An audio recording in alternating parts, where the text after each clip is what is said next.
ये जो 2-2.5 बजे के बाद जो मूड बिगड़ा है और बिकवाली आई, एंड में थोड़ा फ्लैट ही बंद हुए, बट जो ये सडन डिप आया, ये क्या हुआ अनिल जी? आपको नहीं समझ में आएगा। नहीं समझ में आएगा? क्यों? शादी कहाँ की है आपने? कैसे मूड खराब है? ये मूड स्विंग्स जो होते हैं ना, ये अचानक ही होते हैं। बिल्कुल कल भी वैसा ही हुआ है, बिना वजह के। हाँ, या तो यहाँ से सीख लीजिए, वहाँ काम आएगा, हाँ, या वहाँ से सीख के आइए, यहाँ काम आएगा। ये सीख लेता हूँ। ये सीख लीजिए।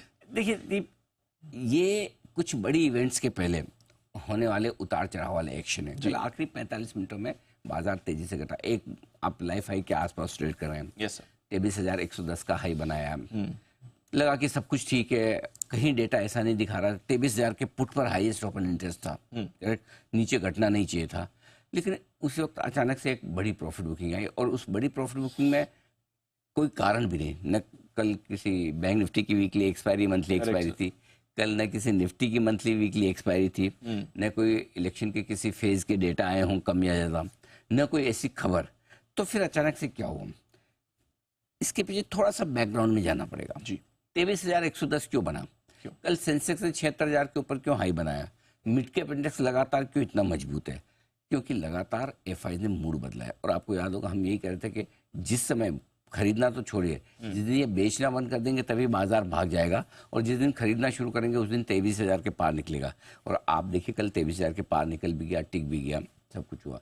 सो एफआईज की लगातार जो दमदार खरीदारी हुई, उससे कल लाइफ हाई बनाए, ये आपका पास्ट रिकॉर्ड हो गया। अब दो आपके पास बाजार में बड़ी फोर्सेस है, एक लोकल है, एक फॉरेन है।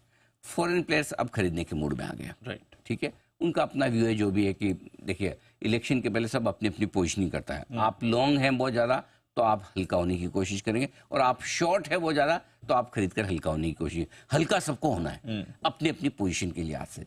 अब जहाँ एफआई शॉर्ट पोजीशन की वजह से हल्का होकर अपनी शॉर्ट काट रहे हैं, लॉन्ग बना रहे हैं, वहीं पीएमएस वाले या वहीं पर एचएनआई इन्वेस्टर्स, वहीं पर कई सारे जिनको हम आप फैमिली ऑफिसेस कहते हैं, जो बड़े इन्वेस्टर्स हैं पीएमएस और ये ऊपरी स्तर पर प्रॉफिट बुक कर रहे हैं। अच्छा, क्योंकि लाइफ हाई पर नीचे भी इन्होंने लिया और अब तक पकड़ के भी बैठे हैं, बेचा नहीं, तो इनको लगता है कि क्यों ने 10%, 15%, 25% अपनी अपनी इच्छा से, किसी को ज़्यादा रिस्क रखनी है तो वो 10% बुक कर रहा है, जो कम रिस्क रखना चाहता है इलेक्शन के वो 25% बुक करा है। तो अब लाइफ हाई पर 23,000 के ऊपर नहीं बेचेंगे तो कब बेचेंगे? क्यों? क्योंकि माल तो आपका तेजी में बिकता है, माल मिलता है मंदी में, मंदी में बेचने जाओगे तो बिकेगा नहीं, तेजी में लेने आओगे तो मिलेगा नहीं। तो अब 23,000 के ऊपर जब लाओ है, तो अगर किसी को प्रॉफिट बुकिंग करनी है और बड़ा बेचना है तो बेचने में आराम से आपकी सप्लाई एब्जॉर्ब हो जाती है। तो कई सारे ऐसे स्मार्ट इन्वेस्टर्स हैं आजकल। देखिए हिंदुस्तान में 5,000 करोड़ से लेके 25,000 करोड़ की साइज वाले कई सारे आपके बड़े नाम हो गए, जिनके नाम लोग डील्स में आप देखते हैं, जानते सुनते हैं। तो अब उन्हें लगता है कि ये अच्छी लेवल है, अच्छी रेंज है। इलेक्शन के पहले कितना हो जाएगा? 23,500, चलो हमको ऊपर का 400 पॉइंट नहीं चाहिए। ऐसा सोचने वाले भी कम नहीं ना। अगर जिन लोगों ने 4,000 पॉइंट बनाए हो वो 400 छोड़ देंगे। जो प्रॉब्लम किसकी है? प्रॉब्लम जो 40 पॉइंट के लिए और 400 पॉइंट के लिए ट्रेड करता है उसकी है। जो 4,000 पॉइंट के लिए इन्वेस्ट करता है उसकी प्रॉब्लम है ही नहीं 400 पॉइंट। तो इसलिए उन्हें लगता है 23 से 23,500 की रेंज वो बढ़िया है जहां पर प्रॉफिट बुक करना चाहिए। और यही वजह से ऊपरी स्तरों पर प्रॉफिट बुकिंग आती हुई दिखिए। अच्छा मुनाफा है चुनाव के नतीजे के पहले, चलो थोड़ा पैसा ले लेते हैं। ये एचएनआई और पीएमएस वाले इन्वेस्टर्स की तरफ से थोड़ा होता हुआ दिखा है। इसमें भी एक इंपॉर्टेंट चीज है दीप, वो ये कि ज्यादा पोजीशन जो कम हो रही है वो एफएनओ की हो रही है। हाँ, वायदा कारोबार के कि भाई ठीक है डिलीवरी का है ना, कोई टेंशन नहीं है, ऊपर नीचे हो जाएगा, क्या फर्क पड़ता है। 4 जून को नहीं बिकेगा तो 4 जून 2024 को नहीं बिकेगा, 4 जून 2025 को बिकेगा, एक साल रख लेंगे।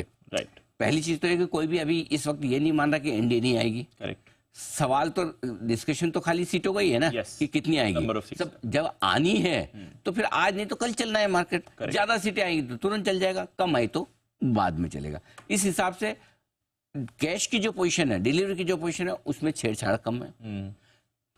पोजीशन जो वायदा कारोबार की है उसमें थोड़ी सी कमी आती है, क्योंकि वायदा एफएनओ में रिस्क कौन रखे, बराबर, क्योंकि नेचुरली लीवरेज पोजीशन है, सही बात है, मुनाफा भी ज्यादा होता है तो नुकसान भी ज्यादा होता है। सो वहां पर थोड़ी सी कमी होती दिख रही है एचएनआई ट्रेडर्स की तरफ से।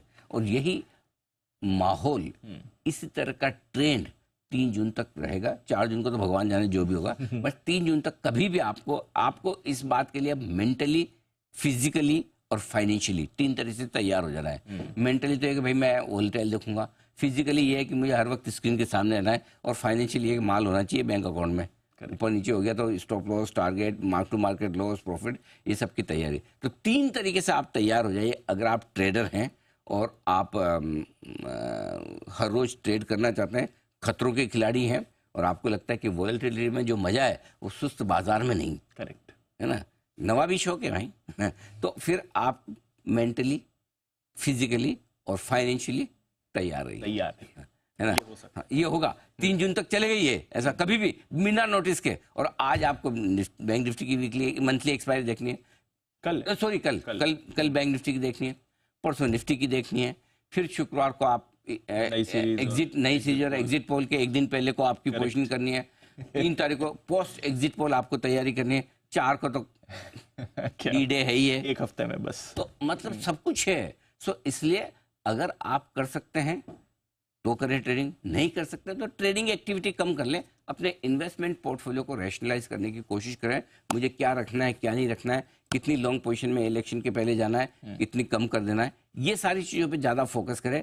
हम बार बार कहते हैं लॉन्ग टर्म इन्वेस्टर्स को ज़्यादा चीज़ें देखने की जरूरत नहीं होती, लेकिन इतनी बड़ी इवेंट के पहले ही लॉन्ग टर्म इन्वेस्टर को कभी कभार ही ऐसा मौका आता है कि जब अपनी पोजीशनिंग करने की जरूरत पड़ती है। तो ये अगले 3-4 दिन एज एन इन्वेस्टर आपको अपने पोर्टफोलियो की पोजीशनिंग करनी है कि मैं कितना कैश में जाना चाहता हूँ, मुनाफा है तो कितना ले लेना चाहता हूँ, वो वाली पोजीशनिंग, और उस पर समय समय पर हमारी तरफ से आपके लिए आता ही रहेगा। एब्सोल्युटली। और इसमें उसके मेरे लिए एक विशेष तैयारी भी मैं कर रहा हूँ। हाँ, बस अब इतना ही कहूँगा, विशेष तैयारी, विशेष तैयारी विशेष तैयारी अंडरलाइन करके बस विशेष तैयारी।